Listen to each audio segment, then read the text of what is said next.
ഇപ്പോൾ രാഹുൽ മാങ്കൂട്ടത്തിൽ രണ്ട് പരാതികൾ നമ്മൾ കണ്ടു. അതിൽ ആദ്യത്തെ പരാതിയെ അപേക്ഷിച്ച് രണ്ടാമത്തെ പരാതിയിലെ ആരോപണങ്ങൾ അത് ഗുരുതരമാണ് എന്നാണ് പൊതുവെ വ്യാഖ്യാനിക്കപ്പെട്ടത്. അതുകൊണ്ട് തന്നെ ആദ്യത്തെ പരാതിയേക്കാൾ രണ്ടാമത്തെ പരാതിയിൽ രാഹുൽ മാങ്കൂട്ടത്തിന് വലിയ പ്രതിസന്ധി ഉണ്ടാകുമെന്നായിരുന്നു അനുമാനിച്ചത്. പക്ഷേ ആദ്യത്തേതിൽ സെഷൻസ് കോടതിയിൽ നിന്ന് മുൻകൂർ ജാമ്യം ലഭിച്ചിരുന്നില്ല. പിന്നെ ഹൈക്കോടതിയിൽ നിന്നാണ് നേരിയ ആശ്വാസം, അറസ്റ്റ് തടയൽ ഉൾപ്പെടെയുള്ള നടപടികൾ കിട്ടിയത്. പക്ഷേ ഇവിടെ രണ്ടാമത്തെ പരാതിയിൽ കൂടുതൽ ഗുരുതരമെന്ന് വ്യാഖ്യാനിച്ചതിലാണ് ഇപ്പോൾ മുൻകൂർ ജാമ്യം. അതായത് പ്രോസിക്യൂഷന് പരാതിക്കാരിയുടെ മൊഴികളടക്കം ഹാജരാക്കിയെന്നാണ് മനസ്സിലാക്കുന്നത്. എന്നിട്ടും മുൻകൂർ ജാമ്യം. തീർച്ചയായിട്ടും അതിനകത്ത് ചില സാങ്കേതികമായ കാരണങ്ങൾ കൂടിയുണ്ട്. എനിക്ക് മനസ്സിലാവാത്തത് നമ്മുടെ ഇന്ത്യ രാജ്യത്ത് ഇവിടുത്തെ ജുഡീഷ്യറി, ഇവിടുത്തെ നീതിന്യായ വ്യവസ്ഥ അതാണോ അല്ലെങ്കിൽ അതിനും മുകളിൽ നിൽക്കുന്നതാണോ ഇവിടുത്തെ മാധ്യമ സ്ഥാപനങ്ങൾ അല്ലെങ്കിൽ അതിലെ ഈ മാധ്യമ പ്രവർത്തകർ എന്നുള്ളതാണ് എനിക്ക് മനസ്സിലാവാത്തത്. ഇപ്പൊ രാഹുലിന് ഈ പറയുന്ന രണ്ടാമതായി വന്നിരിക്കുന്ന പരാതിയിൽ തിരുവനന്തപുരത്തെ സെഷൻസ് കോടതി രാഹുൽ മാങ്കൂട്ടത്തിന് മുൻകൂർ ജാമ്യം അനുവദിച്ചിരിക്കുന്നു എന്നുള്ളതാണ്. മുൻകൂർ ജാമ്യം അനുവദിച്ചിരിക്കുന്നു എന്ന് പറയുമ്പോൾ നിങ്ങളിപ്പോ കേട്ട വാക്കുകൾ അത് നിങ്ങളെ ഞാൻ കേൾപ്പിച്ചത് എന്തിനാ വെച്ചാല് അതിൽ പറയുന്ന വാക്കുകൾ നോക്കുക. നിങ്ങൾ രണ്ടാമത്തെ പരാതി ആദ്യത്തേനേക്കാൾ ഗുരുതരമാണ് എന്നാണ് വ്യാഖ്യാനിക്കപ്പെട്ടത്. ആരാണ് വ്യാഖ്യാനിച്ചത്? കോടതി പറഞ്ഞോ ഗുരുതരമാണെന്ന്? പറഞ്ഞോ? അല്ലെങ്കിൽ സ്പെഷ്യൽ ഇൻവെസ്റ്റിഗേഷൻ ടീം പറഞ്ഞോ അത് ഗുരുതരമാണെന്ന്? പ്രോസിക്യൂഷൻ പറഞ്ഞോ ഗുരുതരമാണെന്ന്? ആരെങ്കിലും പറഞ്ഞോ? പറഞ്ഞില്ല. പിന്നെ ആര് പറഞ്ഞു? കേരളത്തിലെ മാപ്രകൾ പറഞ്ഞു. അവര് തന്നെ അനുമാനിച്ചു. എന്തനുമാനിച്ചു? ഓ, ഈ കേസിൽ എന്തൊക്കെ വന്നാലും രാഹുലിനെ പിടിച്ച് അകത്തിടും എന്ന് അവർ ആഗ്രഹിച്ചു, അല്ലെങ്കിൽ അനുമാനിച്ചു എന്ന് പറയുന്നതിന് നല്ലത് ഇവർ ആഗ്രഹിച്ചു എന്നുള്ളതാണ്. എന്ത് വിധി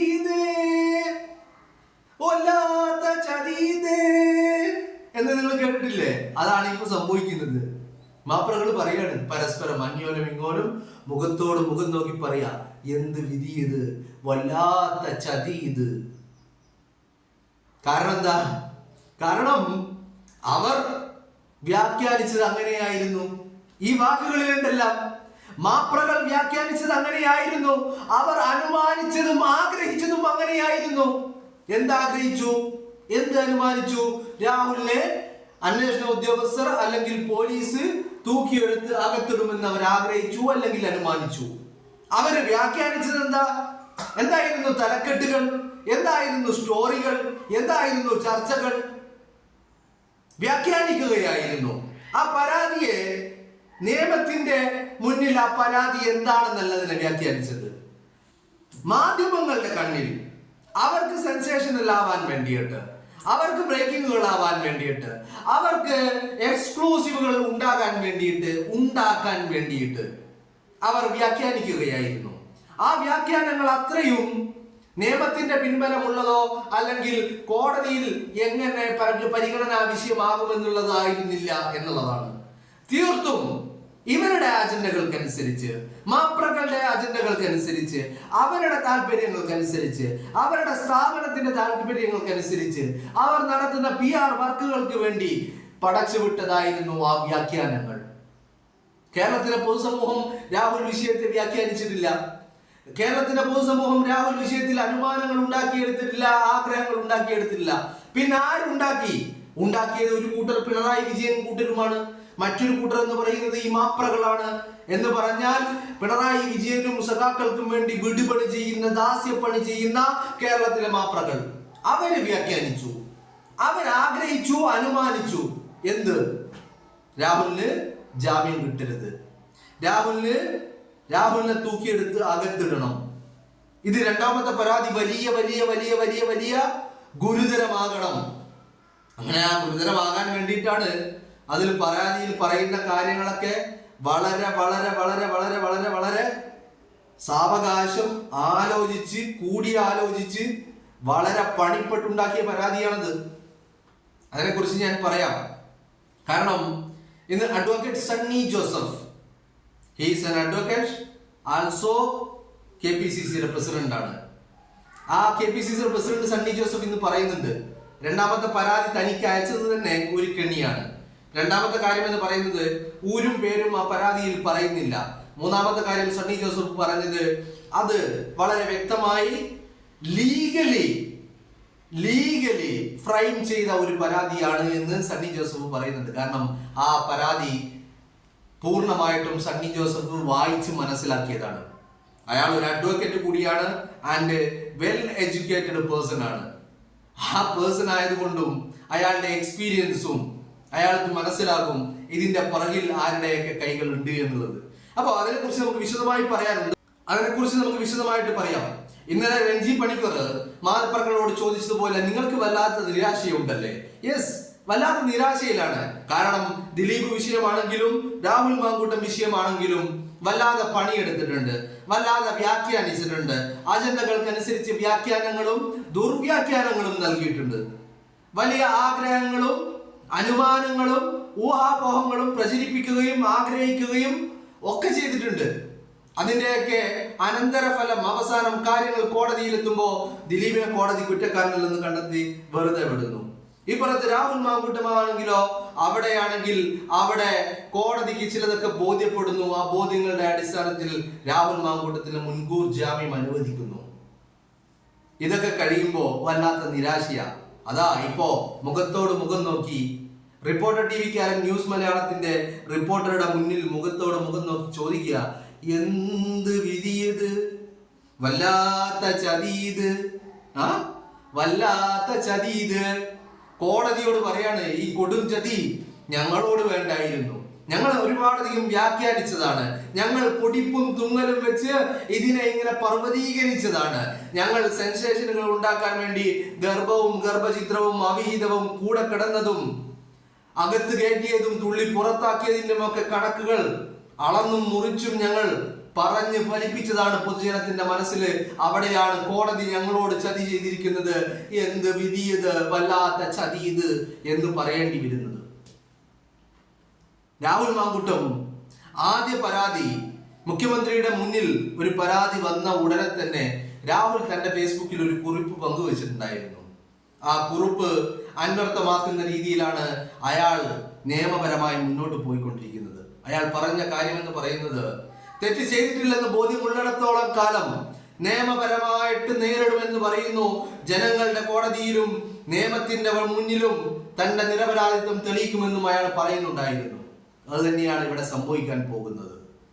കാരണം നിയമത്തിന്റെ മുന്നിൽ ഓൾമോസ്റ്റ് ഏറെക്കുറെ അയാളുടെ നിരപരാധിത്വം പറഞ്ഞു കഴിഞ്ഞു എന്നുള്ളതാണ്. കാരണം സെഷൻസ് കോടതിയിൽ പോയപ്പോഴും ഹൈക്കോടതിയിൽ പോയപ്പോഴും ചില തെളിവുകൾ, ചില ദൃശ്യങ്ങൾ, ചില ചാറ്റുകൾ, ചില സംസാരങ്ങൾ, ചില ഓഡിയോകൾ, ചില ശബ്ദരേഖകൾ ഒക്കെ രാഹുൽ മാങ്കൂട്ടത്തില് കോടതിക്ക് മുന്നിൽ ഹാജരാക്കിയിട്ടുണ്ട്. ആ ഹാജരാക്കിയതൊക്കെ വച്ച് പരിഗണിക്കുമ്പോൾ കോടതിയുടെ മുന്നിൽ ഈ പറയുന്ന വ്യാഖ്യാനങ്ങളും ഈ പറയുന്ന തലക്കെട്ടുകളും ഈ പറയുന്ന സ്റ്റോറികളും ഒന്നുമല്ല കോടതിയുടെ പരിഗണനാ വിഷയമെന്ന് കോടതി വീണ്ടും തെളിയിക്കുകയാണ്. അത് കാണുമ്പോൾ പലർക്കും നിരാശയാണ്, കുരുപൊട്ടലാണ്, ക്രിമികടിയാണ്, വല്ലാത്ത വേദനയാണ്, സങ്കടമാണ്, സഹിക്കാൻ കഴിയുന്നില്ല, സഹിക്കാവുന്നതിലപ്പുറമാണ് അവരുടെ നിരാശ എന്ന് പറയുന്നത്. കാരണം കുറച്ച് ദിവസങ്ങളായിട്ട് എന്ന് തുടങ്ങിയെന്ന് ചോദിച്ചു കഴിഞ്ഞാൽ വ്യക്തമായിട്ട് പറയാൻ കഴിയും. ഓഗസ്റ്റ് 20, 2025 ഓഗസ്റ്റ് 20 തുടങ്ങിയ ഈ വേട്ട, ആ വേട്ട ഇവിടെ വരെ എത്തി നിൽക്കുമ്പോൾ ഇവരുടെ അജണ്ടകള്, ഇവരുടെ താല്പര്യങ്ങള് ഒക്കെ അതിൽ വളരെ വ്യക്തമാണ്. ഇവർ എന്ന് പറയുമ്പോൾ അത് മാപ്രകളുടേതാണ്, കേരളത്തിലെ മാധ്യമ പ്രവർത്തകരുടേതാണ്. അവരുടെ ഈ താല്പര്യങ്ങളും അജണ്ടകളും ഒക്കെ വ്യക്തമാകുമ്പോൾ അതിൽ നിന്ന് ഒന്നും നേടാൻ കഴിയാതെ വരുമ്പോൾ, അതല്ലെങ്കിൽ ഇവർ പടച്ചുവിട്ട തലക്കെട്ടുകൾ, ഇവർ പടച്ചുവിട്ട സ്റ്റോറികൾ, ഇവർ പടച്ചുവിട്ട കാർഡുകൾ, ഇതൊന്നും കോടതിക്ക് മുന്നിൽ പരിഗണനാ വിഷയമേ അല്ലാതെയായി മാറുമ്പോൾ, കോടതി നിയമത്തിന്റെ പിന്നാലെ പോകുമ്പോൾ, കോടതി നിയമപരമായി എന്ത് സാധുതയായി ഇതിനുള്ളത് എന്ന് കോടതി പരിശോധിക്കേണ്ടി ഒരവസ്ഥയിലേക്ക് പോകുമ്പോൾ, അങ്ങനെ പരിശോധിച്ച് കഴിഞ്ഞിട്ട് കോടതി പറയുക മുൻകൂർ ജാമ്യം അനുവദിച്ചിരിക്കുന്നു എന്ന് കോടതി പറയുമ്പോൾ, എന്ത് വിധി ഇത്, വല്ലാത്ത ചതി ഇത് എന്ന് പറയേണ്ട അവസ്ഥയിലാണുള്ളത് അല്ലെ? മുഖത്തോട് മുഖം നോക്കി അത് പറയാനാണ് നിങ്ങളുടെ യോഗം. അതുകൊണ്ട് വല്ലാത്ത വേദനയുണ്ട്. വല്ലാത്ത നിരാശയുണ്ട്, വല്ലാത്ത സങ്കടമുണ്ട്. കാരണം ആഗ്രഹിച്ചത് അത്രയും രാഹുലിനെ അന്വേഷണ ഉദ്യോഗസ്ഥർ തൂക്കിയെടുത്ത് അഴിക്കുള്ളിൽ ഇടണമെന്നുള്ളതായിരുന്നു വല്ലാത്ത ആഗ്രഹം. ആ ആഗ്രഹം നടക്കാതെ പോകുമ്പോ വല്ലാത്ത വേദനയാണ്, വല്ലാത്ത സങ്കടമാണ്, സഹിക്കാൻ കഴിയുന്നില്ല. രാഹുൽ മാങ്കൂട്ടത്തിൽ ഇന്നിപ്പോ തിരുവനന്തപുരം പ്രിൻസിപ്പൽ സെഷൻസ് കോടതി ജാമ്യം അനുവദിക്കുന്നു. ഇതിപ്പോ മാതൃഭൂമി ന്യൂസിന്റെ ഒരു ശകലം മാത്രമാണ് ഞാൻ നിങ്ങളെ കേൾപ്പിച്ചത്. മറ്റു പലരുടേതെയും കേൾപ്പിക്കാറുണ്ട്. പക്ഷേ ഈ സമയത്തിന്റെ ദൈർഘ്യം കാരണം, വീഡിയോയുടെ ലെങ്ത് പരിഗണിച്ചുകൊണ്ട് അതൊന്നും കേൾപ്പിക്കാത്തത്. എല്ലാവരും വലിയ നിരാശയില്ല. ചിലരൊക്കെ പറയുന്നത് കേട്ടാൽ കോടതി ജാമ്യം നിഷേധിച്ച മട്ടിലാണ് ചിലരുടെയൊക്കെ സംസാരം. കാരണം അതൊന്നും അംഗീകരിച്ചു കൊടുക്കാൻ വല്ലാതെ പ്രയാസപ്പെടുന്ന മാപ്രകളെയാണ് നമ്മൾ കണ്ടുകൊണ്ടിരിക്കുന്നത്. അത് ഞാനിപ്പോ കേട്ടതാ, ഏഷ്യാനെറ്റ് ന്യൂസിന്റെ ഒരു ക്ലിപ്പ് ഞാനിപ്പോ കേട്ടതാ.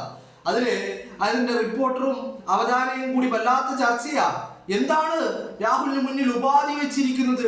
രാഹുൽ ഓൾറെഡി ജാമ്യാപേക്ഷയിൽ സ്വമേധയാ പറഞ്ഞിരിക്കുകയാ. കോടതി പറയുന്ന, അന്വേഷണ ഉദ്യോഗസ്ഥർ ആവശ്യപ്പെടുന്ന രീതിയിൽ അന്വേഷണവുമായി സഹകരിക്കാൻ താൻ തയ്യാറാണെന്ന് പറഞ്ഞുകൊണ്ടാ ഈ പറയുന്ന മുൻകൂർ ജാമ്യാപേക്ഷ കോടതിക്ക് മുന്നിൽ വെച്ചിരിക്കുന്നത് തന്നെ രാഹുൽ മാങ്കൂട്ടം. അപ്പൊ അപ്പുറത്ത് നിന്ന് മറ്റവൻ പറയാ, അതായത് ആ മാപ്ര പറയാണ്, കോടതി പറഞ്ഞിരിക്കുന്നത് വലിയ നിബന്ധനയാണ് കോടതി രാഹുലിന് മുന്നിൽ വെച്ചിരിക്കുന്നത്, അന്വേഷണവുമായി സഹകരിക്കണമെന്ന് പറഞ്ഞിരിക്കുന്നു എന്ന്. ഇത് രാഹുൽ സ്വമേധയാ അങ്ങോട്ട് പറഞ്ഞ കാര്യ, കോടതിയെ ബോധ്യപ്പെടുത്തിയ കാര്യ, താൻ തയ്യാറാണ്, അന്വേഷണവുമായി സഹകരിക്കാൻ തയ്യാറാണെന്നുള്ള കാര്യം. അപ്പോ അവൻ പറയാ കോടതി ഇങ്ങോട്ട് ആവശ്യപ്പെട്ടു. അപ്പൊ ചുരുക്കി പറഞ്ഞാല് എന്ത് ചതി ഇത്, വല്ലാത്ത വിധി, ഇത് വല്ലാത്ത വിധി, കൊടും ചതിയാണ് കോടതി നടത്തിയിരിക്കുന്നത്. അത് അംഗീകരിച്ചു കൊടുക്കാൻ മാപ്രകൾ വല്ലാതെ കഷ്ടപ്പെടുന്നുണ്ട്. അവർക്ക് വല്ലാതെ നൊന്തിട്ടുണ്ട്, വേദനിച്ചിട്ടുണ്ട്, വല്ലാത്ത നിരാശയുണ്ട്.